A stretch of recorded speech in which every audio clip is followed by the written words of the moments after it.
शारीरिक, मानसिक और आध्यात्मिक कल्याण के लिए पुरुष का सीमन कितना महत्वपूर्ण है। क्या अपने सीमन को बर्बाद करना हमें आध्यात्मिक रूप से नुकसान पहुंचा सकता है? देखिए, आप जानते हैं कि आपकी शारीरिक मौजूदगी का आधार सीमन या वीर्य है। आप चाहे पुरुष हो या महिला, आपके शरीर को बनाने के लिए जिम्मेदार सामग्रियों का 50% ये है ना?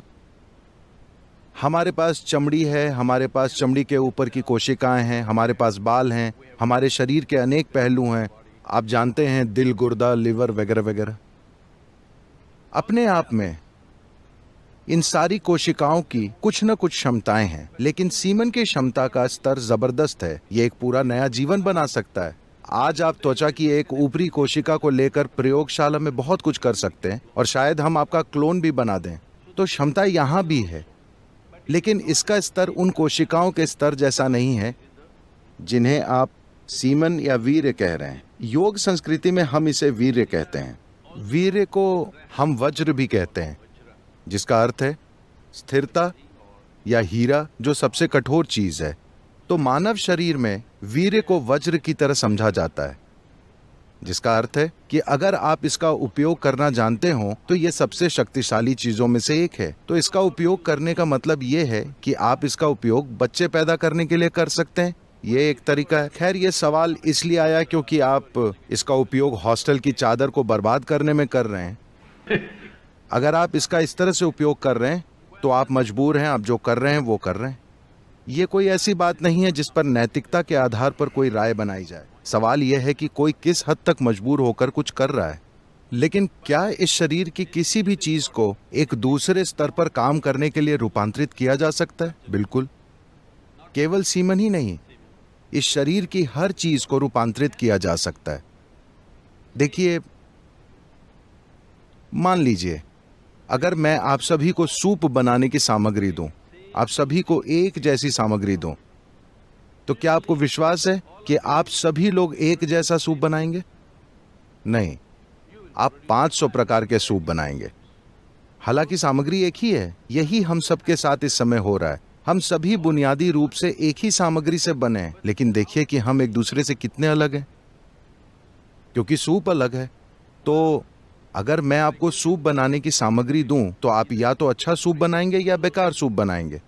ये इस बात पर निर्भर करता है कि आप ये काम कितना जानते हैं, है ना? तो ठीक ऐसा ही हर चीज के साथ होता है, केवल सीमेन के साथ ही नहीं। अपने मन और शरीर के हर आयाम को आप किसी जबरदस्त चीज में रूपांतरित कर सकते हैं, या आप इसे साधारण बना सकते हैं, या आप इसे गंभीर समस्या में बदल सकते हैं। जीवन के हर पहलू को।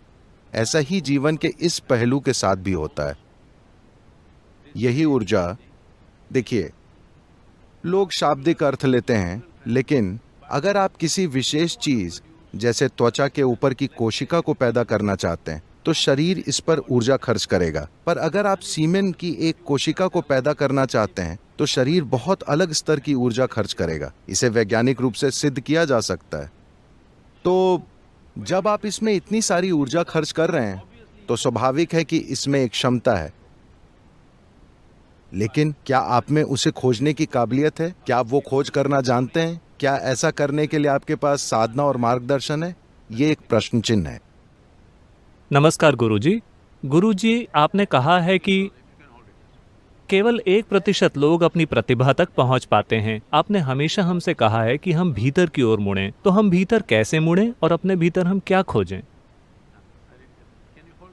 यहां पर दो चीजें आपस में मिल गई हैं। मानवीय प्रतिभा को बाहर लाने के लिए आपको बाहरी माहौल और भीतरी माहौल दोनों की जरूरत है। भीतरी माहौल केवल यह है कि आपको सहज होना होगा। जीवन में आपको पूरी तरह से आराम से रहना होगा। ज्यादातर लोग हर समय कि आपाधापी में लगे हैं। आपको सहज होना होगा। सहज होने का अर्थ है, किसी ने मुझसे कॉलेज में पूछा, हमें कैसे पता चलेगा कि हम सहज हैं? योग केंद्र में हम एक कोबरा टेस्ट करते हैं। आप इस बारे में पहले से जानते हैं? हाँ, इस बारे में आप पहले से जानते हैं? उनमें से कुछ जानते हैं। देखिए, अधिकांश विषैले जीव ऐसे होते हैं, विशेष रूप से कोबरा ऐसे होते हैं, और मधुमक्खियां ऐसी होती हैं, और यहां तक कि मकड़ियां भी ऐसी ही होती हैं। वे आपको देखते नहीं हैं, ज्यादा सुनते भी नहीं हैं।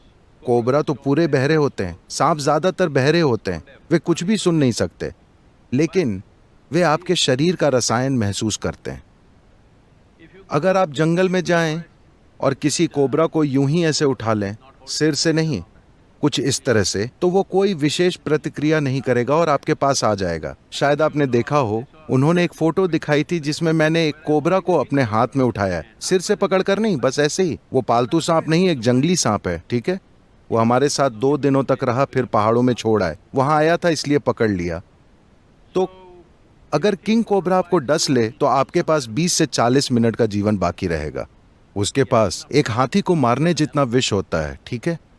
वो किंग कोबरा जिसे आपने देखा वो लगभग 13 फीट का है, उसके पास किसी हाथी को मारने के लिए पर्याप्त विष है, लेकिन मैंने उसको ऐसे पकड़ रखा है, वो बस वहीं है, क्योंकि वो केवल आपके शरीर के रसायन को महसूस करता है। अगर आप उसे थोड़ी भी चिंता दिखाते हैं तो वो आपको लपक लेगा, क्योंकि उसे खतरे का एहसास होता है। आपकी चिंता उसके लिए खतरा है। तो हम आपका कोबरा टेस्ट ले सकते हैं, ये देखने के लिए कि आप सहज हैं या नहीं। अगर आप सहज हो जाते हैं, तब भी क्या सामाजिक परिस्थितियां आपको अपनी प्रतिभा को बाहर लाने की अनुमति देंगी या नहीं? जब आपके पास काफी कट्टर सामाजिक बनावट होती है, जब आपके आसपास काफी कट्टर धर्म होते हैं, तो वे आपकी अपनी प्रतिभा को बाहर लाने की अनुमति नहीं देते। वो ये पक्का करेंगे कि आप उनके द्वारा बनाए नियमों से बंधे रहें। तो एक सामाजिक माहौल और एक भीतरी माहौल, ये बनाना महत्वपूर्ण है।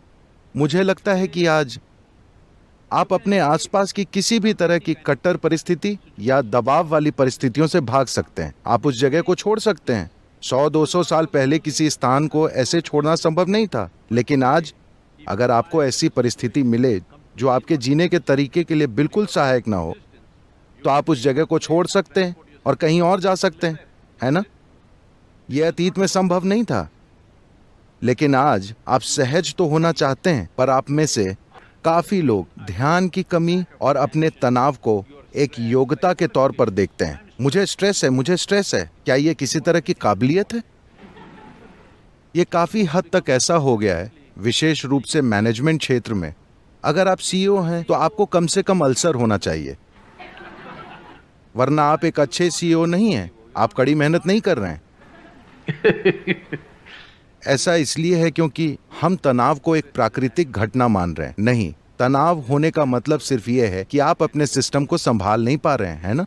आपको अपने शरीर को संभालना, अपने शरीर के रसायन को संभालना, विचारों और भावनाओं को संभालना नहीं आता है, और आप बोल रहे हैं कि ये किसी और वजह से हो रहा है।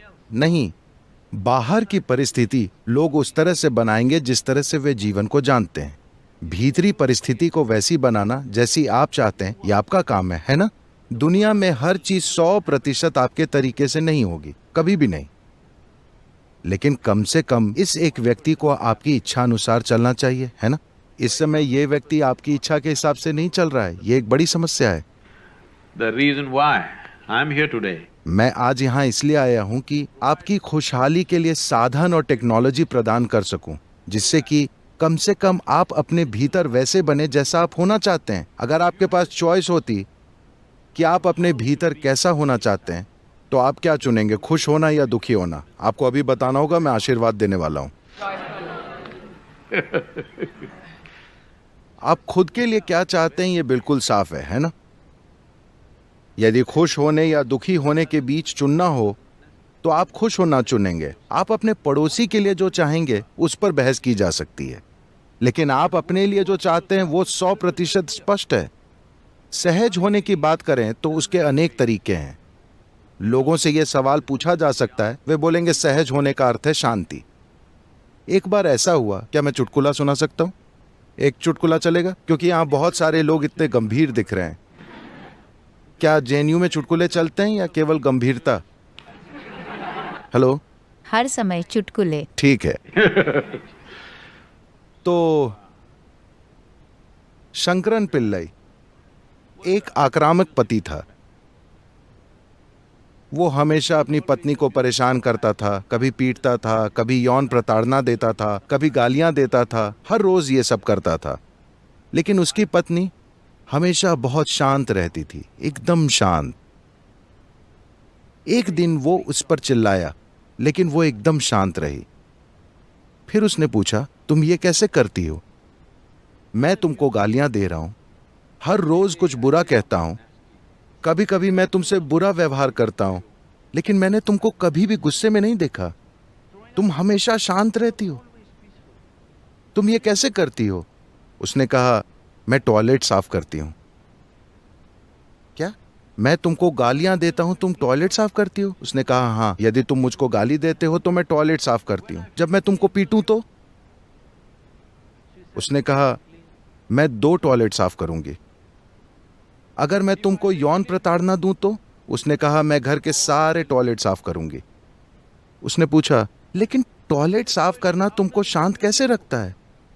वो बोली, मैं तुम्हारा टूथब्रश इस्तेमाल करती हूं।